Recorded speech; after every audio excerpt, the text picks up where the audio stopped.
every time you order a chicken sandwich, you're actually engaging in this high-stakes psychological negotiation. You really are. It's wild to think about it that way. Right. Yeah. Like a single verb can entirely alter the social hierarchy of the room. I mean, we usually think of a restaurant menu as just, a simple list of options. Yeah, just food. Exactly. But today, we are breaking down the hidden sociolinguistic code of dining out. So welcome to the deep dive. Glad to be here. We have this incredibly revealing piece of source material today. It's a dialogue script featuring two characters, Riya and Arjun. And they're just, meeting up for a meal at a really packed restaurant. Sounds super ordinary on the surface. Right. But our mission today isn't just to, summarize their lunch for you. We're going to deconstruct this text to uncover a practical blueprint for how humans manage social friction. Which is so important because, as you said, a restaurant isn't just a place to consume calories. No, not at all. It is this highly pressurized environment where we are constantly transitioning between transactional demands, interpersonal connection, and even physical boundaries. Absolutely. It's a social obstacle course. Okay, let's unpack this. Because the interaction begins before Riya and Arjun can even speak to each other in any meaningful way, right?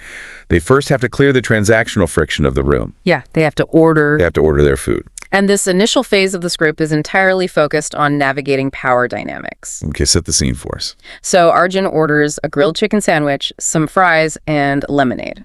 And Riya orders pasta.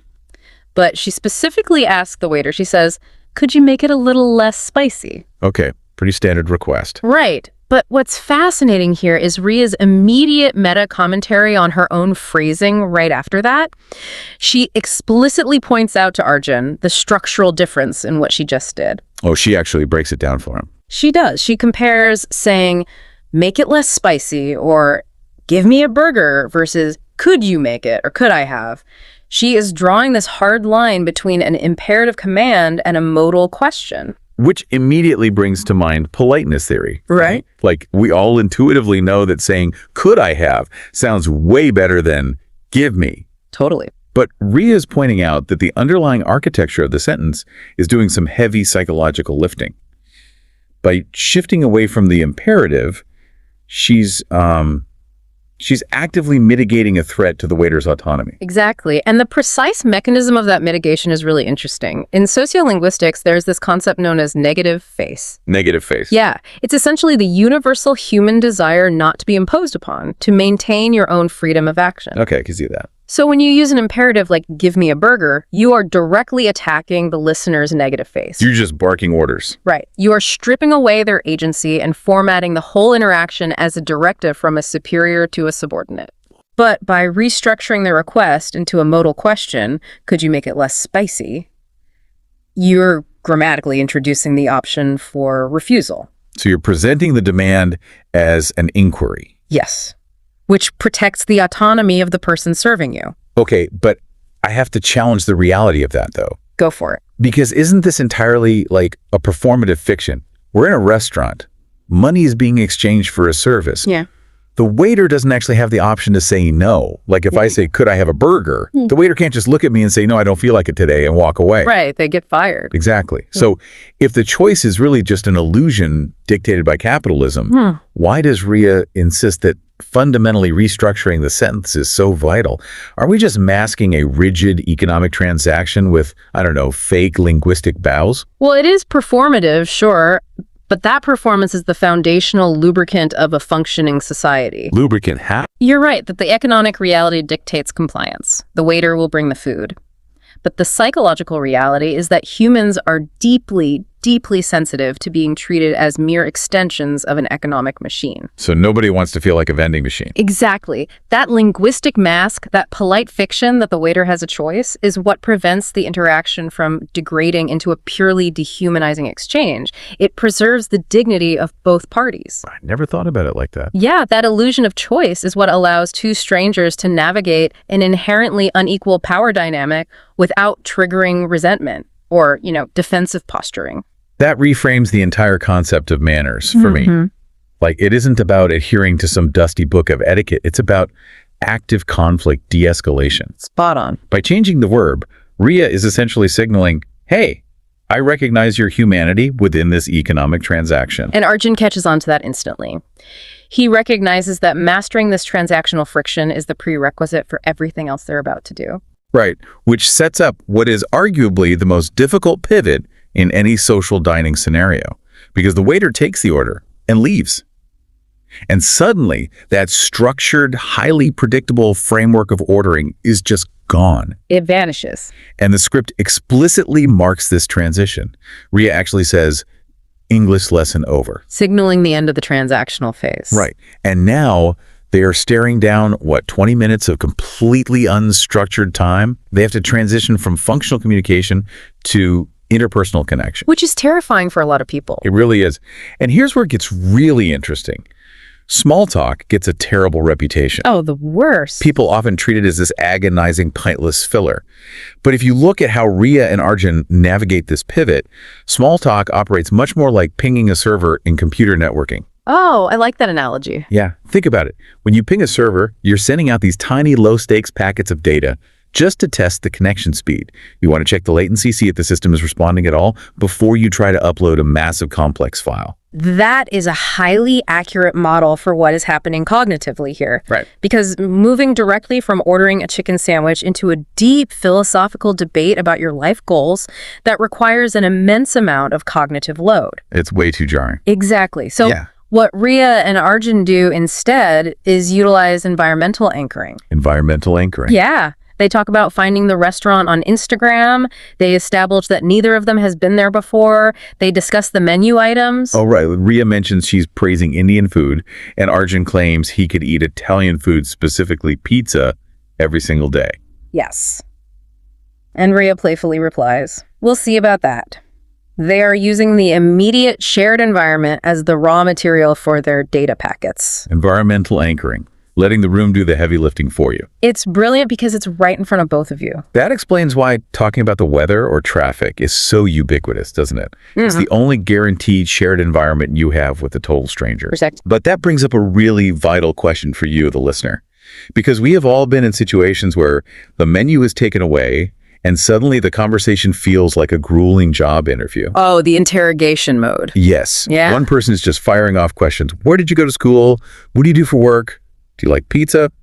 How does the structure of Rhea and Arjun's dialogue specifically avoid that interrogation dynamic? Well, the job interview dynamic happens when there is a failure of reciprocal mirroring. Okay, unpack that. In an interrogation, one person extracts data without offering any in return. That creates an immediate power imbalance. But notice the mechanics of Rhea and Arjun's exchange. Okay, what do they do differently? When Arjun asks if she usually tries new restaurants, Rhea doesn't just give a binary yes or no answer. She provides a narrative response about her enthusiasm for discovering new places. And then she subtly shifts the focus back to him. Ah, so it's a back and forth. Exactly. When Arjun brings up pizza, Rhea playfully challenges him. It's an active volley. They are demonstrating how to balance the cognitive load of the conversation equally. So they're establishing a baseline protocol, the latency is low, the connection is stable, and they are building a shared reality step by step. Step by step. And just as they get totally comfortable in that interpersonal rhythm, the environment shifts again. The food arrives. The food arrives. And this throws them into an entirely new set of modern unwritten rules. Yeah, because the arrival of the physical food transitions the friction from verbal and interpersonal straight to spatial and cultural. And the script highlights a distinctly modern phenomenon right away. Arjun makes this comment about how food often looks like a 5-star meal online, but then it arrives looking like a science experiment. The classic Instagram versus reality gap. It's so true, though. It's just a throwaway joke in the script, but it really points to a massive sociological shift. How so? Well, we don't just evaluate food based on its caloric value or its taste anymore, do we? We evaluate it based on its digital aesthetic. The meal has to perform visually before it performs gastronomically. That is so accurate. The consumption of food has been fundamentally bifurcated. Bifurcated? Yeah, there's the physical consumption, which is transient and very personal, and there's the digital consumption, which is permanent and highly social. Oh, that makes perfect sense. And this is why Rhea's next action in the script is so critical.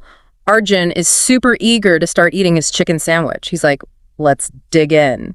And Rhea physically halts him. The dreaded restaurant rule. Yes. She explicitly calls it the restaurant rule. Yeah. She demands they stop so she can take a picture of the food first. Which is such a wild evolution of human behavior when you really step back and think about it. I mean, for most of human history, delaying the consumption of readily available hot food would be seen as an evolutionary failure. Right? You just eat it. Exactly. Yeah. But now it's this mandated social ritual. It operates almost like a modern secular grace. Instead of pausing to give thanks to a deity, we pause to render the meal into a digital artifact. A secular grace, I love that. It acts as a socially enforced delay of gratification. Yeah. By halting Arjun, Rhea is asserting that the creation of social capital, the photograph, actually takes precedence over primal hunger. Wow. And it also serves as a bonding mechanism. You know, they are co-creating a memory of the event before the event has even fully transpired. That's fascinating.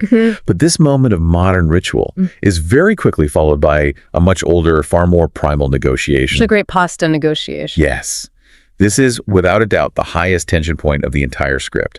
The photos are done, they are finally eating, and Arjun looks at Rhea's plate and asks for a bite of her pasta.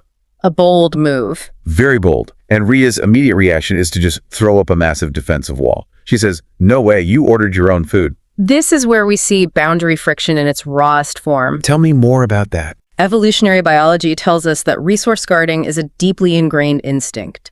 Food sharing is one of the primary ways early humans established kin networks and alliances. So it's not just about the calories. Not at all. Requesting a portion of someone else's food isn't just a culinary curiosity, it's a direct test of the intimacy level of the relationship. Oh, there is an absolute hierarchy of intimacy when it comes to shared food. Like if Arjun had asked for one of Rhea's French fries, that's a super low stakes transaction. Right. Fries are basically public property. Exactly. Fries are modular, they're built for communal distribution. But a bowl of pasta, that is a cohesive, singular dish. Asking to physically enter that space with a fork requires a significant breach of the interpersonal perimeter. It really does. So Rhea's initial refusal, "You ordered your own food," is a classic assertion of spatial autonomy. And Arjun's countermove is highly calculated. He doesn't argue the logic of the order, right? He doesn't say, "But I'm still hungry." No, he goes straight for the emotional angle. He deploys a cultural idiom, sharing is caring. He bypasses the physical reality of the food entirely and attacks the emotional framework of the interaction. He's playing dirty. A little bit. He's essentially daring her to prove that she values the social connection over her absolute control of the resource. It is literal emotional blackmail via kindergarten rhyme. Yeah, pretty much. But it works, right? Conditionally. Rhea yields, but she establishes strict parameters to regain control of that boundary. She says, "Fine, just one bite." She sets the limit. Right. And this makes me wonder about the psychological profiles of people in these situations. I want you, listening right now, to consider your own reaction when someone reaches across the table for your plate. Are you a territorial resource guarder, enforcing strict borders around your entree? Or are you a boundary-dissolving communal eater, believing that once food hits the table, it just belongs to the collective? It's a great question. Right, because how you navigate that fork crossing the table reveals a stunning amount about how you handle vulnerability and control in your broader life. It really does. And Rhea's compromise here, allowing the breach but strictly defining its limit, demonstrates a really high level of emotional intelligence. She threaded the needle. She did. She manages to validate Arjun's bid for intimacy without entirely surrendering her own autonomy. It is this microscopic, real-time negotiation of their evolving dynamic. It's brilliant. They successfully clear the transactional friction with the waiter, they stabilize the interpersonal friction through anchored small talk, and they navigate the physical boundary friction over the pasta. Which brings us to the meta conclusion of the script. Because Rhea and Arjun finish the meal, and they actually take a moment to review the interaction they just had. They recap the essential phrases that made the lunch successful. Yeah, they literally lay out the structural toolkit for the listener. Phrases like, "What do you recommend? Could I have? Can we have the bill, please?" They're spelling it out. Exactly. They are consciously acknowledging that the linguistic framework was the invisible scaffolding holding the entire social interaction together. But they pair that structural review with a behavioral mandate, which I love. Rhea's ultimate advice isn't just about memorizing vocabulary words off a flashcard. No. She says, "Don't just point at the menu. Use English. Order confidently. makes small talk. She is demanding active participation in the social friction rather than just avoidance. Right. And if we connect this to the bigger picture, the reason these characters are deconstructing their own conversation is to highlight something really profound. What's that? That language acquisition, or social fluency of any kind really, isn't about perfectly executing grammar rules in a vacuum. It is about cultivating the resilience to engage with unpredictable environments. Yeah, the real world is messy. It is. When you know how to deploy a modal verb to protect someone's autonomy, or how to anchor small talk in the immediate environment to reduce cognitive load, you fundamentally lower your own anxiety. So what does this all mean? It means the dialogue we've been analyzing isn't just some survival guide for ordering lunch. It's a manual for actively designing the social dynamics around you. Yeah. When the anxiety of how to speak is removed by having these structural tools in place, the actual bandwidth required for genuine, spontaneous human connection opens up. And the script lands this concept perfectly with Arjun's closing joke. After all their intense analysis of polite phrasing and confident small talk, he just says, "And if the food is bad, don't blame your English." Which is the perfect reminder that you can execute the social code flawlessly and still get a terrible chicken sandwich. You really can. You can control the friction, but you cannot control the kitchen. Sad but true.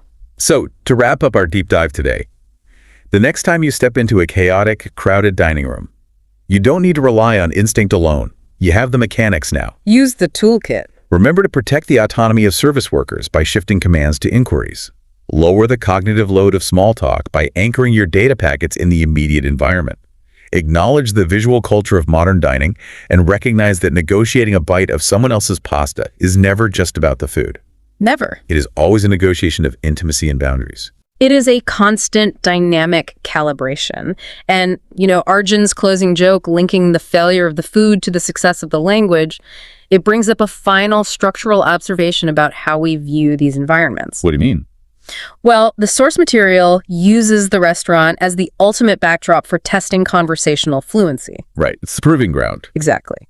Which raises an important question for you, the listener, to think about. Right. We are so conditioned to view dining out as a form of leisure, right? Yeah. We conceptualize it as a break from work, a retreat from the rigors of learning and performance. Yeah, you go to a restaurant to relax. Right. Yeah. But given the dense web of psychological negotiations we've just unpacked, from delicately manipulating syntax to save a stranger's face, to managing cognitive loads during small talk, to physically defending resource boundaries over a plate of pasta, is a crowded restaurant table. Actually, the ultimate highest stakes testing ground for our social and linguistic survival skills. Is the simple act of grabbing lunch with an acquaintance far more cognitively rigorous than any traditional classroom environment? The restaurant table as the ultimate pop quiz? I love that. The stakes are entirely social, and the grading happens in real time. Exactly. So next time you're handed that slightly sticky menu, remember, you are just ordering dinner. You are stepping into the arena. Use your verbs wisely and protect your pasta. Good luck out there.